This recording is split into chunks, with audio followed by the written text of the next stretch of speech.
నమస్తే అండి. నేను మీ డాక్టర్ కిషోర్ కుమార్. డయాబెటిస్‌కి ఒక సెక్సువల్ ఎన్హాన్స్‌మెంట్‌కి సంబంధం ఏంటి అనేది చాలామందికి ఉన్నటువంటి అనుమానం.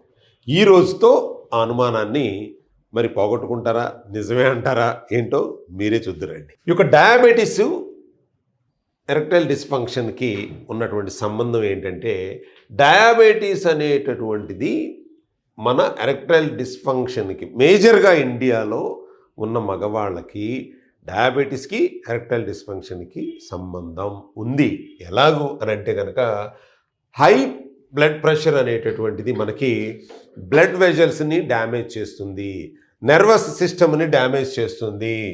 ఎప్పుడైతే గనక ఈ యొక్క బ్లడ్ వెజల్స్, నర్వస్ సిస్టమ్‌ని ఈ యొక్క బ్లడ్‌లో గ్లూకోజ్ స్థాయి ఎక్కువగా ఉన్నప్పుడు, షుగర్ లెవెల్స్ ఎక్కువగా ఉన్నప్పుడు ఈ 2 వ్యవస్థలు దెబ్బతింటాయి. ఎప్పుడైతే ఈ 2 వ్యవస్థలు దెబ్బతిన్నాయో ఎరెక్టైల్ డిస్‌ఫంక్షన్ కంపల్సరీ వస్తుంది కదా! దాన్ని మనం స్పెషల్‌గా ఆలోచించాల్సిన అవసరం లేదు. ఈ యొక్క బ్లడ్ వెసల్ డ్యామేజ్ అనేటువంటిది ఎలా జరుగుతుంది? ఎక్సెస్ గ్లూకోజ్ మనకి ఏదైతే బ్లడ్ వెసల్స్‌లో ఉన్నటువంటి ఎక్సెస్ గ్లూకోజు స్టిఫెన్ మనకి అవన్నీ కూడా ఏమవుతుంది? నారో అయిపోతాయి. మనకి ఈ యొక్క బ్లడ్ సర్క్యులేషన్ ఫ్లో అనేటటువంటిది తగ్గిచ్చేస్తుంది. చూసారా? రెడ్యూసింగ్ బ్లడ్ ఫ్లో జరుగుతుంది. ఎప్పుడైతే బ్లడ్ ఫ్లో అనేటువంటిది రెడ్యూస్ అయిపోయిందో ఈ యొక్క ఎరెక్టైల్ డిస్‌ఫంక్షన్ అనేటువంటిది మొదలైపోతుంది. రెండోది నెర్వ్ డ్యామేజ్.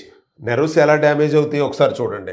డయాబెటిక్ మన గనక వస్తే గనక ఈ యొక్క సిగ్నల్స్ అనేటటువంటి, ఎందుకంటే మీకు ఎప్పుడైతే గనక కోరిక కలిగినప్పుడు బ్లడ్ ఫ్లో ఒకటి పనిచేయాలి, హార్మోనల్ ట్రిగ్గర్ చేయాలి, బ్లడ్ ఫ్లో ఉండాలి, ఆ నర్వస్ సిస్టమ్కి సిగ్నల్స్ రావాలి.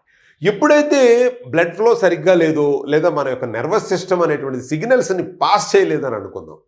ఎప్పుడైతే సిగ్నల్స్ పాస్ అవ్వలేదో ఈ యొక్క ఎరెక్షన్ అనేటువంటిది జరగదు. కాబట్టి మీ యొక్క డయాబెటీస్ వల్ల మనకి ఏమేమి జరుగుతుంది?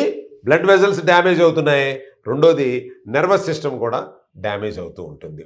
అంటే మన యొక్క ప్రివెన్షన్ ఏంటి మరి? దానికి ప్రివెన్షన్ ఏంటి? మీరే చెప్పండి. ఇప్పుడు ఎరెక్టైల్ డిస్‌ఫంక్షన్‌కి డయాబెటీస్‌కి సంబంధం ఉంది అన్న విషయం మీకు తెలిసింది కదా! మరి అలాంటప్పుడు మన యొక్క ప్రివెన్షన్ ఏంటంటే బ్లడ్ షుగర్ని మనం తగ్గించుకోవాలి. డయాబెటీస్ మీద ఒక యుద్ధంలా చేసి మీ యొక్క ఆహార విధానాలను మార్చుకోవాలి. మనం ఎప్పుడైతే డయాబెటీస్ని కంట్రోల్ కనుక మీరు డయాబెటీస్ని కంట్రోల్ చేసుకోగలిగితే ఎరెక్టైల్ డిస్‌ఫంక్షన్ సమస్య అనేటువంటిది సమస్య పోతుంది. మీరు అది ఒక ప్రాబ్లము, ఇదొక ప్రాబ్లంగా చూడకండి, అది మేజర్ ప్రాబ్లంగా చూడండి. అందువల్ల నేను మీకు డయాబెటీస్ ఉన్న వాళ్ళకి ఫస్ట్ మంత్లో మీరు సార్ మా వాళ్ళు చెప్తూ ఉంటారు, మా న్యూట్రిషనిస్టులు, డైటీషియన్స్ వీళ్ళు ఏమంటారంటే, మీరు కాల్ చేసి అడగానే సార్ ఆ కిట్ ఏదో ఇచ్చేయండి అంటే, మేము ఆ కిట్ ఇవ్వండి, డాక్టర్ గారితో మాట్లాడండి అని చెప్తూ ఉంటారు. చాలామంది గొడవ చేసి లేదు ఆ కిట్ ఇచ్చేయండి వాడేస్తా ఉన్నాడు. ఎందుకంటే మీరు నాతో మాట్లాడటం వల్ల మీకు కలిగే బెనిఫిట్ ఏంటంటే, మీ యొక్క శరీరం యొక్క ప్రస్తుత స్థితిని, మీరు డయాబెటిక్తో బాధపడుతున్నారా, బీపీ ఉందా, ఏంటనేది మిమ్మల్ని కంప్లీట్గా అర్థం చేసుకున్న తర్వాత నేను సజెస్ట్ చేయడం జరుగుతుంది. ఒకవేళ డయాబెటీస్ ఉన్న వాళ్ళకైతే ఫస్ట్ మంత్ అంతా కూడా నేను డయాబెటీస్ మీద కంట్రోల్ చేయగలిగి ఎలాంటి డైటు అదంతా కూడా డయాబెటీస్ మీద చెప్తాను.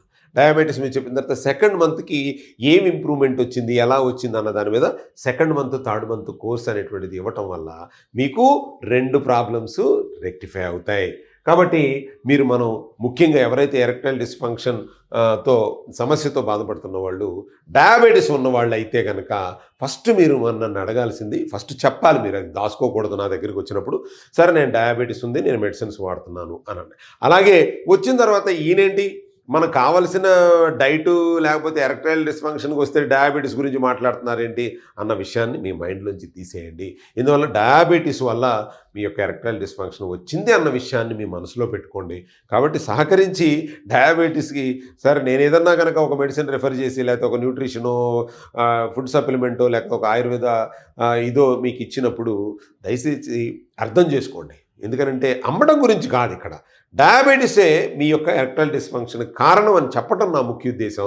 దాన్ని కంట్రోల్ చేస్తే ఇది రెక్టిఫై అవుతుంది అన్న సిద్ధాంతాన్ని నమ్మిన మనిషిని కాబట్టి ఫస్ట్ రూట్ కాజ్ని రెక్టిఫై చేయాలన్నటువంటి సదుద్దేశంతోనే మీ యొక్క డయాబెటీస్ గురించి ఈరోజు అర్థమైంది కదా, డయాబెటీస్ అండ్ ఎరెక్టైల్ డిస్ఫంక్షన్కి ఉన్నటువంటి సంబంధం, ఎలా మనం దాన్ని ఎదుర్కోవాలి అన్నటువంటి విషయాలు మీకు అర్థమైంది అనుకుంటున్నాను. చూస్తూనే ఉండండి మీ డాక్టర్ కిషోర్.